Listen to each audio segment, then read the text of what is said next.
The men of Redemption Gulch had a special kind of cruelty, saved for women they couldn't own and secrets they couldn't keep. My name is Saraphina Hayes, and my secret was a barren womb, an emptiness that echoed louder than the gossip in Bartholomew Cain's saloon. They judged my worth by the fruit I couldn't bear, and when my husband's debts mounted higher than the surrounding mesas, they devised a punishment that was also a joke. They sent me the infertile bride into the wastes, a peace offering for a wounded Apache warrior they wanted gone. They expected the wilderness to claim me. They never imagined I'd come back, and they certainly never imagined I'd be carrying a child. The dust of Redemption Gulch was a fine red powder that settled on everything, a constant reminder of the parched land from which the town clawed its existence. It coated the sills of our small, warped cabin, clung to the hem of my dress, and seemed to settle deep in my soul, a gritty testament to my own perceived desolation. For 3 years I had been Saraphina Hayes' wife of Samuel Hayes, and in the eyes of the town, I was a failure. Samuel was a man built of hopeful beginnings and disastrous ends. He had come west with dreams of silver, but his hands were better suited to holding a whiskey glass than a pickaxe. His charm, which had once felt like sunshine on my face, had long since soured into a desperate, pleading whine. His debts to Bartholomew Cain, the town's unofficial monarch, were a chain around both our necks. Cain owned the saloon, the Mercantile, and the mortgage on nearly every soul in town. His smile was a glint of gold tooth and malice, and his gaze had a way of stripping a person bare, counting their flaws like coins. My flaw was singular and public, in a place where a woman's value was measured in sons to work the land and daughters to marry off my womb, was silent. The whispers followed me like my own shadow. Barren. The word was spat like tobacco juice, staining the air around me. The other wives, their aprons stretched tight over burgeoning bellies, would offer pity that felt more like poison, their eyes holding a mixture of contempt and a grim satisfaction in their own fecundity. They spoke of tonics and prayers, but their advice was a performance of piety that barely masked their judgment. Samuel, to his credit, had never blamed me aloud, but I saw it in the slump of his shoulders when he saw another man's son, in the way his eyes would slide away from mine in the quiet of our bed. The silence in our cabin was a living thing, a third occupant that fed on our unspoken disappointments. It was the silence of a cradle never rocked, of lullabies never sung. The joke began as most cruelties in Redemption Gulch did in Cain's saloon. It was a Tuesday, the air thick with the smell of stale beer, sweat, and desperation. Samuel had been summoned. I waited in the cabin, darning one of his worn shirts, my needle moving in a steady rhythmic stab and pull that did little to soothe the frantic beat of my own heart. He returned well after dark, stumbling through the door with the scent of cheap whiskey and fear clinging to him. He wouldn't meet my eyes. "What is it, Samuel?" I asked, my voice barely a whisper. He sank into a chair, his head in his hands. "Cain." He made an offer. Bartholomew Cain did not make offers. He issued decrees. He held Samuel's debt notes, a stack of paper that represented our ruin, and he was tired of waiting. "He'll wipe the slate clean," Samuel mumbled into his palms. "All of it. The debt on the claim, the tab at the store, everything." A cold dread coiled in my stomach. Cain's generosity was a venomous snake, beautiful in its promise but deadly in its strike. For what price? Samuel finally looked up, his face, a wretched mask of shame and relief. "There's a native, been seen up in the Crimson Canyons, wounded. The ranchers say he's from a band that was broken up weeks ago. He's been a nuisance, scaring the cattle." I waited, my blood turning to ice. I knew the men of the town. They saw the native people not as human beings, but as obstacles, spectres of a world they were determined to conquer and erase. The men want to go up there and finish him, Samuel continued, his voice cracking. But Cain says that's messy. Bad for business if the army gets wind of it. He says a gesture of peace is better. He paused, unable to say the words. What gesture? I pressed, though I was beginning to understand. The joke was taking shape in the shadows of the room. They want to send a woman, he choked out. A peace offering, to show goodwill, a bride, he called it. He finally looked at me, his eyes swimming with an unbearable mix of apology and cowardice. He wants to send you Saraphina. The air left my lungs. It wasn't a peace offering. It was a death sentence gift-wrapped in mockery. They would send the barren woman, the useless wife, to a savage they believed to be on death's door. If he killed me, they had their excuse to ride up and slaughter him. If I died of exposure, it was one less mouth to feed and a debt erased. If by some impossible chance the warrior accepted this bride, it was the greatest joke of all. The infertile woman given to a dying remnant of a dying race. The punchline was my life. You agreed, I stated. It wasn't a question. Sarah, what choice did I have? He pleaded, his voice rising in desperation. He would have ruined us. He would have taken everything. This way, we have a chance. We. The word was acid on my tongue. There is no we in this, Samuel. You have a chance. You have a chance to be free of your debts and your barren wife in one neat transaction. Tears streamed down his face, pathetic and useless. They'll give you a horse water, some food. They say he's in Painted Rock Gorge. You go. That's all. That was all. I was to be traded like a mule, my life, the currency for my husband's failures. The town's scorn, which had been 1,000 stinging nettles, now coalesced into a single brutal blow. I looked at the man I had married, the man who had promised to cherish and protect me, and I saw a stranger, a weak, frightened boy who would sacrifice me to save himself. In that moment, something inside me broke. But beneath the break, something else, something harder and colder began to form. It was a sliver of ice in the desolate landscape of my heart. I would not give them the satisfaction of my tears. I would not let them see me crumble. Fine, I said, my voice eerily calm. Tell Mr. Cain his offer is accepted. Samuel stared at me, his jaw slack with surprise and a dawning, horrified respect. He had expected hysterics, pleading. He had not expected this chilling acquiescence. The next morning the town gathered to watch. It was a spectacle. Bartholomew Cain stood on the porch of his saloon, a smug grin on his face. He made a grand speech about forging peace, about our community's compassion. The words were a vile mockery, and everyone knew it. The men smirked. The women watched with a morbid curiosity, their faces a mixture of pity and relief that it wasn't them.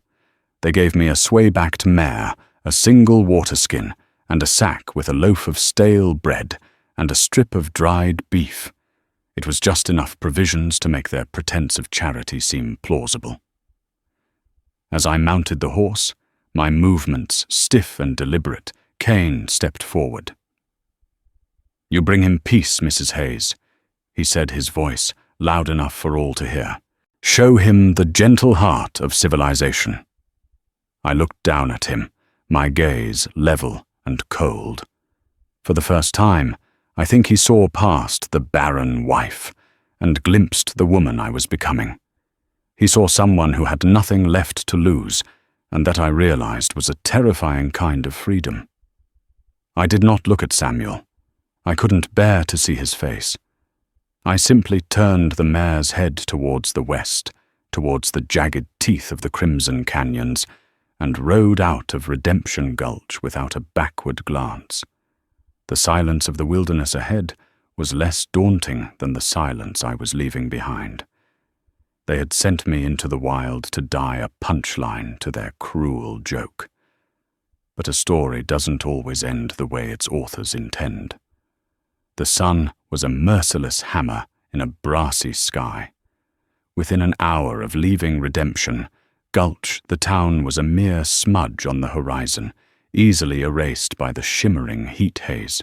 The world became a vast, silent expanse of rock and sand, punctuated by the skeletal arms of cholla cacti and the occasional stubborn juniper tree. The only sounds were the plod of the mare's hooves, the creak of old leather, and the frantic, dry rasp of my own breathing. They had pointed me toward Painted Rock Gorge, a place whispered about in town as being haunted by spirits and bad medicine. No one from Redemption Gulch ever went there willingly. It was the perfect place to discard something or someone you wanted to forget. The cruelty of their plan was matched only by its efficiency. By midday, the water in the skin was warm and tasted of animal hide. The bread was a hard brick in my stomach. The mare whose name I learned was Bess was a creature of profound exhaustion, her head hanging low, her gait a shuffling misery. We were two unwanted females, cast out into an indifferent wilderness. Fear was a constant companion, a cold knot in my belly that the sun could not warm. Every skitter of a lizard, every shadow cast by a circling hawk sent a jolt of terror through me. I was a town woman, accustomed to walls and doors, to the predictable rhythms of a community, however cruel.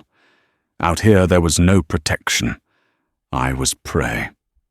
I thought of snakes coiling in the shade of rocks, of mountain lions with eyes like yellow lamps, and of the man I was being sent to find. The townspeople spoke of him as a beast, a red devil. They described him as a phantom of violence, a spectre of the untamed world they so desperately wanted to pave over. In my mind, he was a monster with a blooded knife and eyes full of hate. I was being delivered to him, a lamb to the slaughter. By the second day, a profound and aching loneliness set in. It was more than just the absence of people. It was the absence of meaning. My life, which had been defined by my relationship to others as a daughter, a wife, a barren woman, was now defined by nothing but the struggle to draw the next breath. The sun stripped away all pretense. Thirst, hunger, and exhaustion became my entire reality. The shame of redemption. Gulch felt like a distant memory from another life. On the evening of the third day, I found the gorge. It was a deep wound in the earth, a slash of shadow and color. The setting sun painted the canyon walls in hues of ochre crimson and deep violet. It was terrifyingly beautiful. A thin trickle of water, barely more than a damp stain on the rocks, led me downward. Bess, smelling the water, found a new reserve of energy, and I let her lead the way down the treacherous, crumbling path. At the bottom of the gorge, a small, clear pool had collected, shaded by an ancient, gnarled cottonwood tree. It was an oasis in this land of fire and stone. I slid from Bess's back, my legs buckling beneath me, and crawled to the water's edge, plunging my face into its blessed coolness. I drank until my stomach ached the water, a shock of life in my parched system. It was then that I saw him. He was propped against the far wall of the gorge, in the deep shadow of an overhang. He was so still I had mistaken him for part of the rock. He wasn't the monster of my nightmares. He was a man gaunt and drawn, his dark hair matted with sweat and dirt. His buckskin leggings were torn, and one leg was stretched out before him at an unnatural angle, crudely splintered with branches and leather thongs. A dark, ugly stain of dried blood covered his thigh. His face was a mask of pain, his lips cracked and pale, but his eyes were alive. They were dark and piercing, and they watched my every move with an unnerving intensity, a mix of wariness and resignation. He held a knife in his hand, but his grip was weak. He was dying. All the fear I had carried with me for 3 days crystallized into a single sharp point. This was him, the savage, the reason for my exile. I froze my heart, pounding against my ribs like a trapped bird. He didn't move, didn't speak. The silence stretched, broken only by the sound of Bess drinking greedily from the pool. He was my executioner, my captor, the punchline to the town's joke. But as I looked at him, huddled in the dirt, his body racked with fever and pain, I saw something else. I saw a human being in his last extremity. I saw a suffering that mirrored my own. We were 2 different kinds of castaways left to perish in the same forsaken place. The men of Redemption Gulch had sent me here to die. They expected me to scream, to run, to fall prey to the wilderness or to this man. They expected weakness. And as I stood there trembling, a strange and unexpected feeling began to bloom in my chest, defiance. My life was supposed to be over. My story had been written by Cain and Samuel. But here in this gorge with this dying man, there was no one to write the next page but me. My compassion, an emotion I thought had been withered by years of scorn, stirred within me. It was a foolish, dangerous feeling.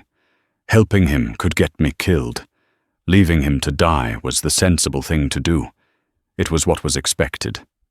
I took a slow, deliberate step towards him. His eyes narrowed, and his knuckles whitened on the hilt of his knife. I stopped. I slowly unslung the water skin from my shoulder. It was still half full of the precious water from the pool. Holding it out, I took another step, my movements slow and unthreatening. I wasn't offering him peace from Redemption Gulch. I wasn't a bride or a treaty. I was just a woman offering water to a man who was dying of thirst. I stopped a few feet from him and set the water skin on the ground between us. Then I backed away, retreating to the other side of the small pool. I sat on a rock, my back to the cottonwood tree, and watched him. For a long time he did nothing. He just watched me, his gaze unwavering, trying to read my intentions. The sun dipped below the canyon rim, plunging us into a cool purple twilight. Finally, with a pained grunt, he reached out a trembling hand and dragged the water skin towards him. He fumbled with the stopper for a moment before managing to pull it free. He drank slowly at first, then more deeply, the water spilling down his chin onto his chest. When he was done, he let his head fall back against the rock, his eyes closing for a moment. In that small act, a silent and profound transaction had occurred. I had not been given. I had chosen to give. He had not taken. He had accepted. The joke had been refused. In the profound silence of Painted Rock Gorge, surrounded by the ghosts and spirits of this ancient land, a new and uncertain story had just begun. The days that followed unfolded in a rhythm of silent observation and tentative action. We were 2 islands in a small sea of sand and rock, separated by a gulf of language, culture, and fear. I named him Cale in my mind, a name with no connection to anything I knew, a placeholder for the man whose true name I could not ask. His fever raged. During the day he would lie still, his breathing shallow, his face slick with sweat. At night, a deep chill would set in, and he would tremble violently, his teeth chattering in the cold canyon air. I gathered wood for a fire, a small cautious blaze that I kept between us, a barrier as much as a source of warmth. The first few days I tended to my own survival. I refilled the water skin, rationed the last of my dried beef, and foraged for anything edible, though my knowledge was dangerously scant. I watched him constantly, my fear warring with a growing sense of responsibility. I had made a choice by offering him water, and that choice had tethered me to him. His leg was the source of the fever. The wound on his thigh was deep, the flesh around it swollen and an angry purplish red. The crude splint did little to keep the broken bone immobile. It was clear that without intervention, the poison in his leg would kill him. I had no medical training, only the common knowledge of a frontier woman. I knew that wounds needed to be cleaned and fevers needed to be broken. The thought of touching him, of inflicting more pain, terrified me. But the thought of watching him die, a slow, agonizing death, was worse. On the fourth day, as the morning sun began to warm the canyon floor, I made my decision. I boiled water from the pool in my small tin cup over the fire. I tore a strip from my petticoat, the last vestige of my former life, and soaked it in the hot water. He was awake, his dark eyes following my every move. As I approached, he tried to push himself up, his hand instinctively going to his knife. I stopped holding up the steaming cloth and the cup. "I want to help," I said, my voice hoarse from disuse. The English words were meaningless to him, but I hoped the tone would convey my intent. He stared at me, his gaze searching my face. He was assessing me, weighing the risk. He was weak, vulnerable. I could easily kill him. He had every reason to distrust me, a white woman who had appeared from nowhere, a member of the people who had likely caused his injuries. I took another slow step, then knelt beside him, deliberately placing my own small knife on the ground, well out of my reach. It was an act of trust, a gesture of disarmament. I was making myself as vulnerable as he was. His eyes flickered from my face to the knife and back again. A long, tense moment passed. Then, with a slow, deliberate exhalation, he relaxed his grip on his own weapon and gave a slight, almost imperceptible nod. Permission. My hands trembled as I reached for his leg. The heat radiating from the wound was intense. I gently, carefully untied the leather thongs, holding the crude splint. As I removed it, he let out a sharp hiss of pain, his body going rigid. But he did not cry out. The injury was worse than I had imagined. The bone was clearly shattered, and the gash was deep and filled with dirt and pine needles. For the next hour I worked. I cleaned the wound as best I could with the hot water and clothed my stomach, churning at the sight and smell. He remained silent, his jaw clenched, his eyes squeezed shut. Sweat beaded on his forehead, and I could feel the tremors of pain that racked his body, but he bore it with a stoicism that was both terrifying and admirable.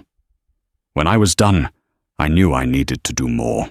I remembered my grandmother, a woman of the old country who used poultices of yarrow and plantain for wounds. I searched the sparse vegetation around the canyon, my memory straining.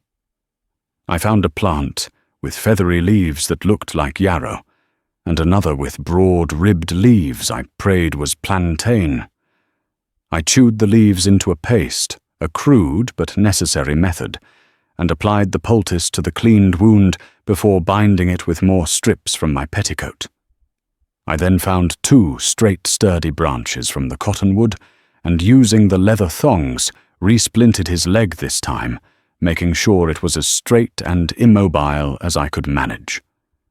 The work left me exhausted and emotionally drained. I retreated to my side of the fire, my hands shaking. I had crossed a threshold. I had touched him, tended to his wounds, and bound myself to his fate. Over the next few days, a routine formed. I would change his dressing forage for food and maintain the fire. He remained weak, but the fever began to recede. The angry redness around his wound lessened. My crude medicine was working. We began to communicate in a language without words. A nod from him meant thanks when I brought him water. A gesture from me toward the sky, then a hand shading my eyes, meant the sun was hot. He taught me through signs which berries were safe to eat and which roots to dig for. He pointed out the tracks of a rabbit near the waterhole and showed me how to fashion a simple snare from a strip of leather. When I caught one, a small, scrawny thing, he showed me how to skin and cook it, nodding in approval, as we shared the first real meat either of us had eaten in days. I learned to read the lines of pain around his eyes, to know when he needed to be moved, to understand his silent gratitude. He in turn seemed to learn the cadence of my own moods, my moments of despair, my flickers of hope. We were both marked by scars. His were physical, the gash on his leg, a long, faded scar that cut across his left cheekbone, the many smaller marks that mapped a life of conflict and survival. My scars were invisible, etched on my soul by years of shame and sorrow. In that canyon, our shared brokenness became a form of understanding. We were no longer just a white woman and a native man. We were Saraphina and Kale, two survivors, sharing a small patch of ground against a hostile world. One evening as twilight bled across the sky, he spoke for the first time. I was adding a piece of wood to the fire when his voice, low and raspy, cut through the silence. Why? The word was English, spoken with a heavy accent, but perfectly clear. I looked up, startled. He was watching me, his expression intense. Why? He repeated, gesturing with his chin toward his bandaged leg. Your people. They did this. I didn't know what to say. How could I explain the cruelty of my town, the twisted logic of their joke? How could I explain that I was as much their victim as he was they sent me here? I said finally, my voice quiet. They do not value me. He considered this for a long moment, his dark eyes seeming to see right through me, to the bruised and barren places inside. He looked at my worn dress, my calloused hands, the deep weariness in my posture. He nodded slowly. I see, he said, and I knew with a certainty that settled deep in my bones that he did.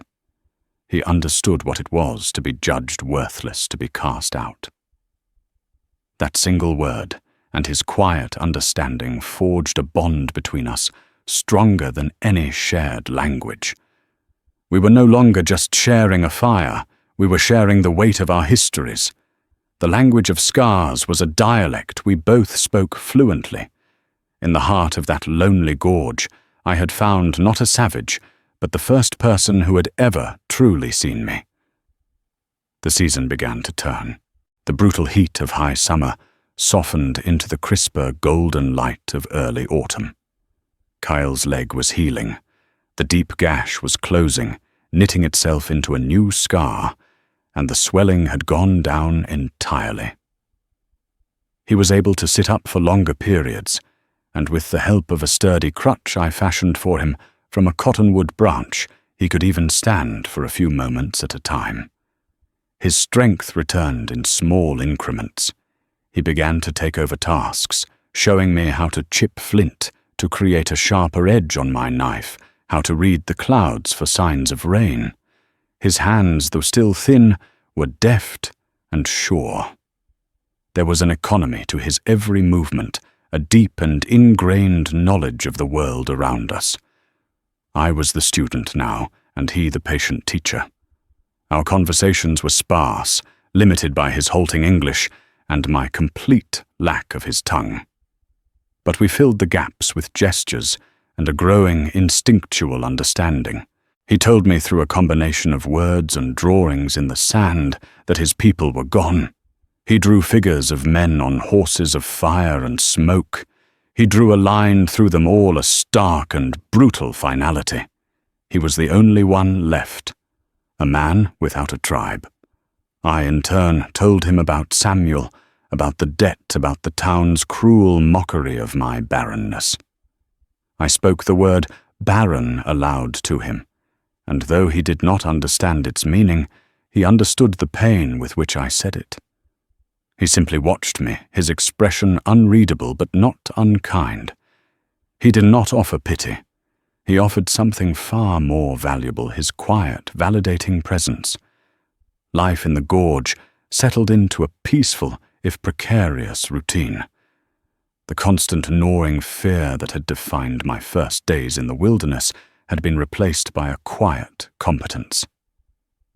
I knew how to find water, how to trap small game, how to make a shelter. I was leaner, harder, my skin tanned by the sun, my hair streaked with gold. The soft, useless woman who had ridden out of Redemption Gulch was gone. I had been scoured down to my essential self, and I found that I was not as fragile as I had been led to believe. One morning, a strange sound carried on the wind, a faint, rhythmic creaking. Kyle heard it first. He stiffened his head, tilted his eyes scanning the rim of the canyon above us. I listened, and I heard it too. It was the sound of wagon wheels. A wagon meant people. It meant the world outside our sanctuary was intruding. A cold knot of fear tightened in my stomach. Kyle grabbed his knife, his body tensing for a fight. He gestured for me to get back into the shadows of the rock overhang. We waited, hidden, as the sound grew louder.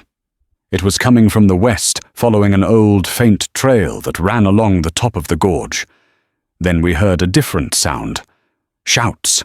A gunshot sharp and violent that echoed through the canyon. Another followed. Then a splintering crash. And then a terrible chilling silence. We stayed hidden for what felt like hours. The sun climbed high in the sky. Not another sound came from above. Kyle, his face grim, decided we had to investigate. The possibility of hostiles was a grave danger, but the possibility of supplies, food tools, perhaps even a firearm was too great to ignore. He moved with a surprising speed, despite his injury, using the crutch with practiced skill. I followed close behind, my heart pounding. The climb out of the gorge was arduous, and when we finally pulled ourselves over the rim, the sight that met our eyes made me gasp and cover my mouth. It was a small homesteader's wagon. One of the wheels shattered, causing it to list sideways like a foundering ship. 2 mules lay dead in their traces, and the bodies of a man and a woman were sprawled in the dust nearby. They had been shot. Arrows bristled from the man's chest. It was a raid. The scene was one of brutal, shocking violence. The wagon had been ransacked, its contents strewn across the ground, sacks of flour, torn open clothes, scattered a broken mirror glinting in the sun. Kyle surveyed the scene, his eyes missing nothing. He knelt and examined the tracks, the arrows. "Not my people," he said, his voice a low growl. "Raiders. Outcasts." A profound sadness washed over me. This poor family, like Samuel and me, had come west with dreams only to have them extinguished in a flash of pointless violence. It was a stark reminder of how fragile life was out here. As Kyle searched for anything salvageable, a water barrel, a bag of beans, I heard a sound. It was faint. A tiny mewling cry almost lost beneath the whisper of the wind. I froze. "Kyle, did you hear that?" He looked up, listening. The cry came again, thin and weak from the back of the wrecked wagon. I scrambled over the scattered belongings, my hands trembling as I pulled back a heavy canvas tarp, and there, nestled in a small wooden crate padded with blankets, was a baby. It couldn't have been more than a few months old, its face red and blotchy from crying, its tiny fists clenched. It was wrapped in a clean linen cloth, miraculously untouched by the surrounding chaos. I stared my mind, unable to process what I was seeing. A baby. A living, breathing child in the midst of all this death. Without thinking, I reached down and lifted the infant into my arms. It was so light, so fragile. As I held it close, its cries quieted, replaced by small, hiccuping sobs. It snuggled against my chest, seeking warmth and comfort. A feeling I had long since buried a deep and primal ache surged through me with the force of a physical blow. It was the ghost of 1,000 prayers, the echo of 1,000,000 teardrops shed in the dark. My arms, which had always felt so empty, were suddenly miraculously full. Tears streamed down my face, not of sorrow for the dead, but of an overwhelming, unnameable emotion for the living child in my arms. Kyle came to stand beside me, looking down at the baby. His face, usually a stoic mask, softened with a profound sadness. He looked from the child to the bodies of its parents, and then to me. He saw the look on my face, the fierce, protective way I was holding the infant. "We cannot leave it," I whispered, my voice thick with tears. He nodded slowly. "No, we cannot." We buried the parents, a grim and silent task.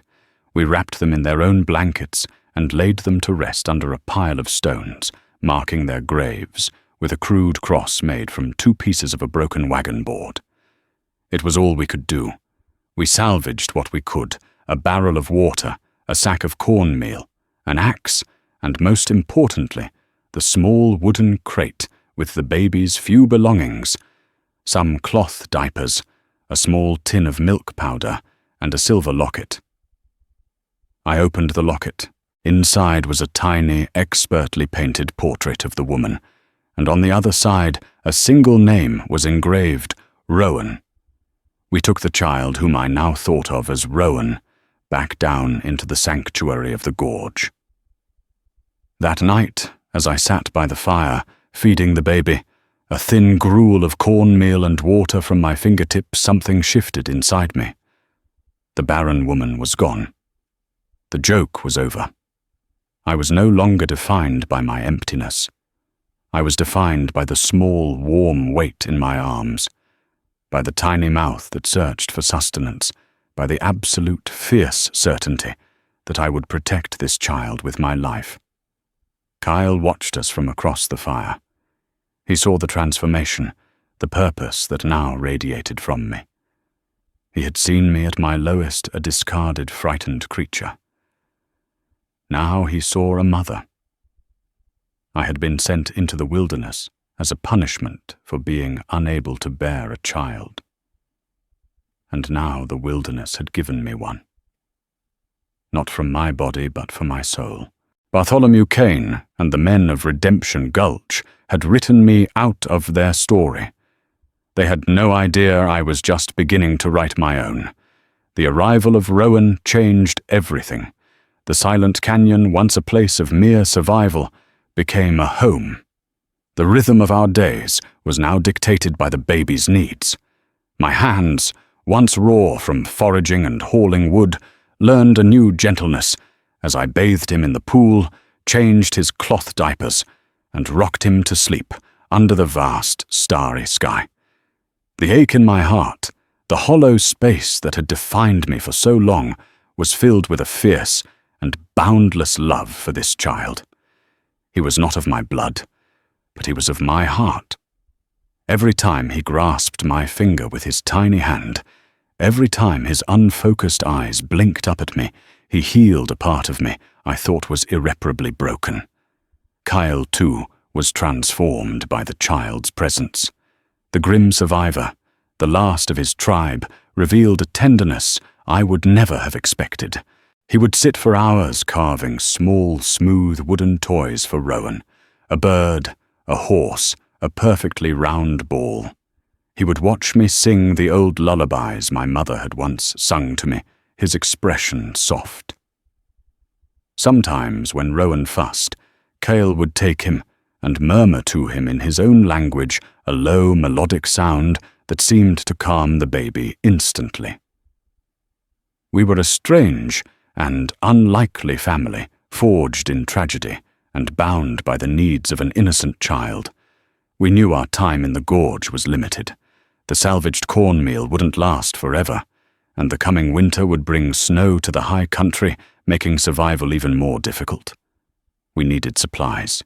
We needed a plan. The thought of returning to Redemption Gulch filled me with a cold dread. But what other choice was there? It was the only outpost of civilization for 100 miles. We needed salt flour ammunition, if we could get it, and warmer blankets for Rowan. "I will go," I told Kyle one evening as Rowan slept soundly in his crate cradle. Kyle looked up from the arrow he was fletching. "No, it is not safe for you. It's not safe for you either," I countered. "They see you, they'll shoot first and ask questions never. They see me, they'll be shocked, but they won't shoot.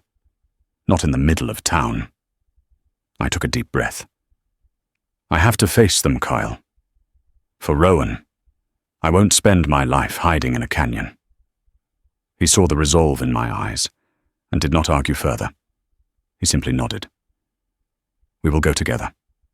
To the edge of the town. I will wait." It was not a request. It was a statement. He would not let me go alone. What we didn't know was that word of my survival had already reached Redemption Gulch. A lone trapper passing through the high country had seen smoke rising from Painted Rock Gorge. Driven by curiosity, he had crept close enough to see a woman with sun-streaked hair and a native man living together. He had seen the baby. The news hit Redemption Gulch like a bolt of lightning on a clear day. The trapper told his story in Kane's saloon, and the tale grew with every telling. The barren Mrs. Hayes wasn't dead. She was alive, living with the very savage she'd been sent to, and impossibly, she had a child. The town erupted in a frenzy of speculation. Samuel Hayes, who had spent the last few months in a guilt-ridden alcoholic haze, was sobered by the news. The thought that I was alive and with another man filled him with a toxic cocktail of shame, jealousy, and fear. He had cast me away, and I had not only survived, but thrived. Bartholomew Kane was furious. His perfect cruel joke had unraveled in the most spectacular way. The woman he had discarded was now the subject of legend. She had not been a victim. She had become a symbol of something wild and defiant that he could not control. His authority, built on fear and intimidation, was subtly undermined. If Saraphina Hayes could survive his decree, then perhaps he was not as powerful as he seemed. He put on a show of outrage. "She's been tainted," he declared in the saloon, his voice booming. "Living with that red skin, she's no better than he is. And that child, where did that come from? It's an abomination." The town was divided. Some, like Kane's cronies, saw my survival as an affront. They saw me as a traitor to my race, a fallen woman. The pious wives whispered that it was God's punishment, that the child was surely the devil's spawn. But there were others, the quiet ones, the people who had borne Kane's thumb on their necks for years. For them, my story was a flicker of hope, a whisper of defiance. The woman they had pitied had become something more, something to be reckoned with. They didn't speak it aloud, but in the privacy of their homes they wondered. They marveled. The whispers on the wind carried all of this malice and wonder. We, of course, heard none of it. Our world was the canyon, the child and the quiet bond between us.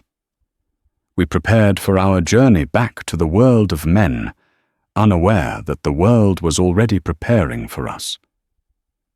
We left the gorge at dawn 2 weeks after finding Rowan. I carried the baby strapped to my chest in a sling Kyle had fashioned from a soft deer hide. He walked beside me, his limp barely noticeable, now carrying a bow and a quiver of his newly made arrows. Bess the old mare was loaded with our few possessions. We were a strange sight, a weathered woman in a tattered dress, a scarred warrior, and a baby moving as a single determined unit across the vast, indifferent landscape. As we crested the last rise and saw the dusty sprawl of Redemption Gulch in the valley below, I took a deep breath. I had left this town as a victim. I was returning as a survivor. And a mother. "I will wait in the rocks north of the creek," Kyle said, his voice low. "If you are not back by sundown, I am coming." I nodded, my throat tight. "I'll be back." I handed him the small wooden bird he had carved for Rowan. "Keep this. To remember us by if—" I couldn't finish the sentence. He took the bird, his fingers closing around it. "You will be back," he said, and his certainty was a shield. "You are not the woman they sent away." He was right. I wasn't. I adjusted Rowan in his sling, squared my shoulders, and started the long walk down into the hornet's nest.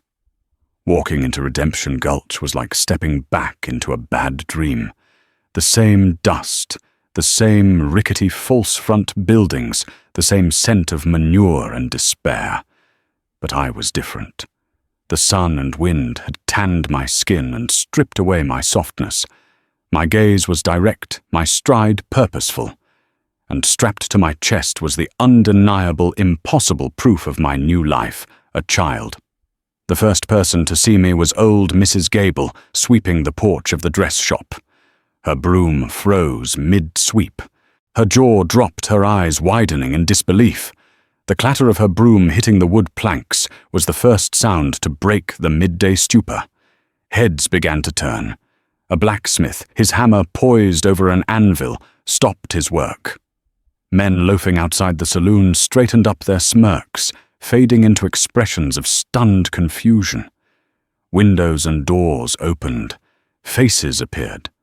A wave of silence rolled down the street, a palpable spreading shock. They stared at me, then at the baby nestled against my chest. The whispers started a low, sibilant hiss that followed me like a rattlesnake's warning. "It's her. Hayes's wife. Look, she has a baby."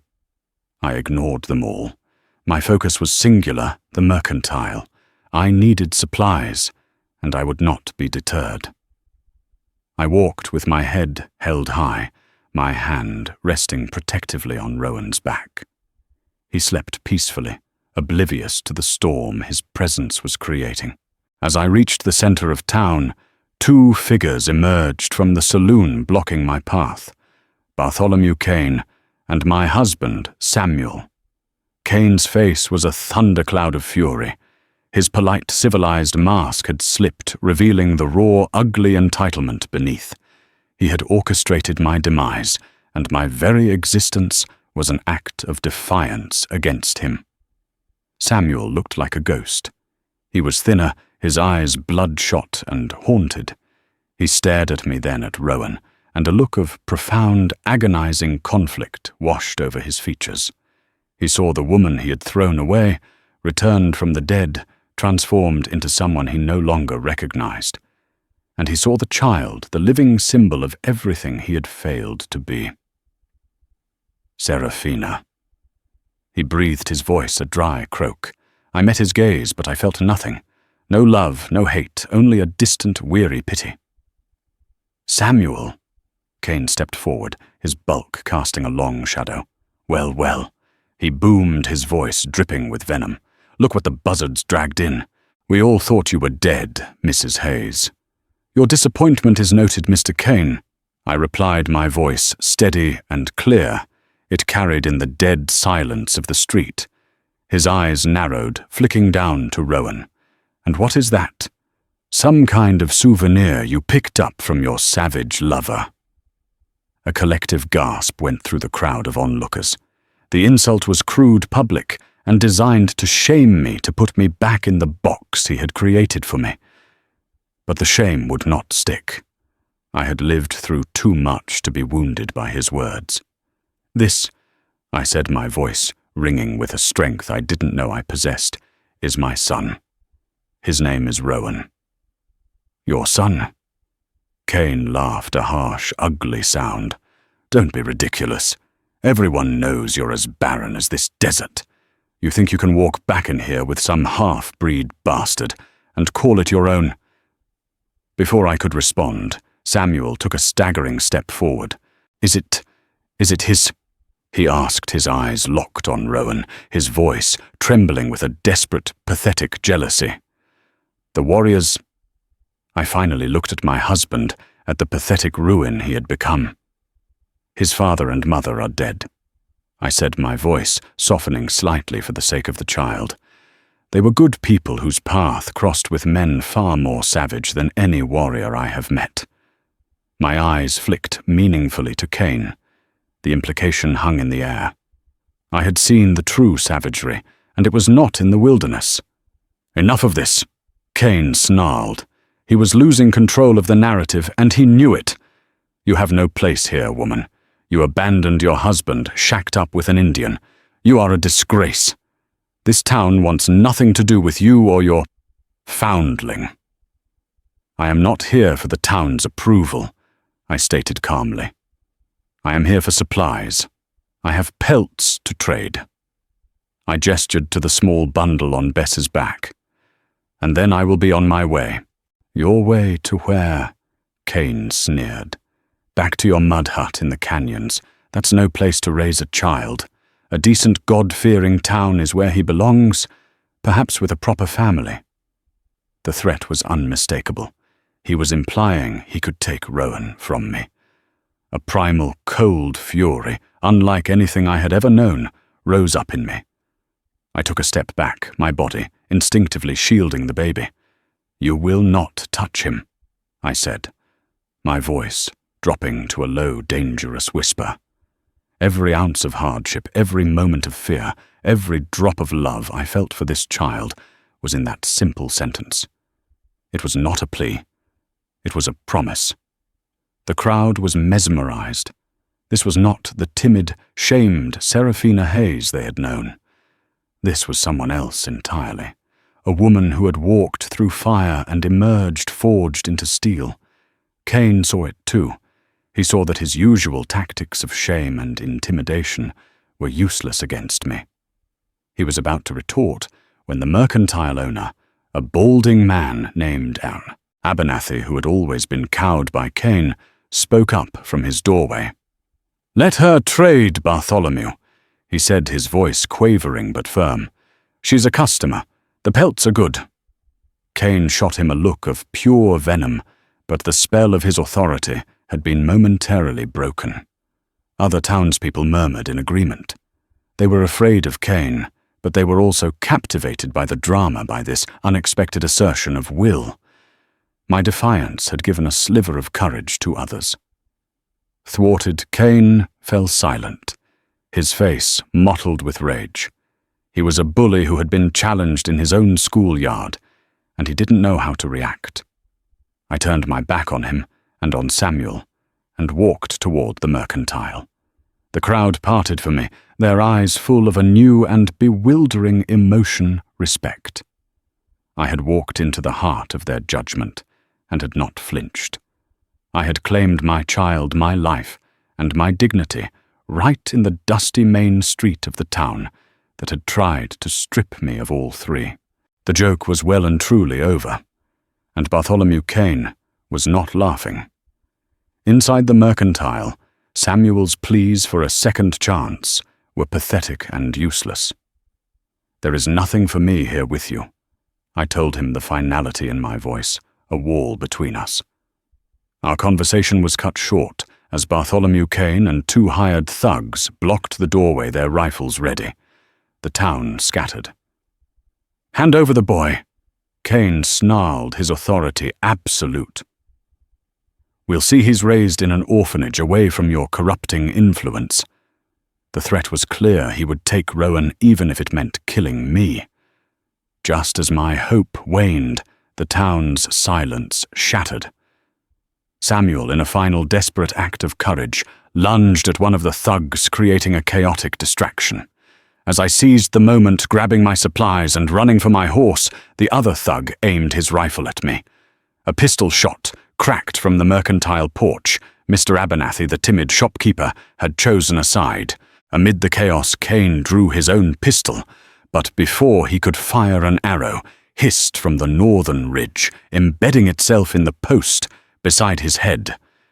Kyle was visible now, a silent guardian with another arrow notched. The message was unmistakable. Cain's power, challenged by the guilty, the decent, and the defiant, was broken. He stood down. I galloped out of that town without a backward glance, reuniting with Kyle at the creek. My redemption wasn't about being accepted by the world that had cast me out. It was about building my own. With my child safe in my arms and my true family by my side, we turned deeper into the wilderness to forge a new life, a life where worth was measured not by blood, but by love and courage. The wild had not broken me. It had made me whole. The story of Saraphina Kale and the child, born not of blood, but of bravery, is a testament to the human spirit's power to create a family in the most desolate of places. It's a reminder that true savagery often wears a civilized mask, and that redemption isn't found in a town's forgiveness, but in one's own courage to walk away and forge a new path. They were 3 castaways who found a home in each other, proving that a family is not what you are born into, but what you are willing to fight for. If this story of survival prejudice and the creation of an unlikely family moved you, please show your support by hitting that like button. Share this video with someone who loves a story where the underdog doesn't just survive, but triumphs on their own terms. And most importantly, subscribe to the channel for more tales from the forgotten corners of history. Your support allows us to keep telling these stories. Thank you for listening.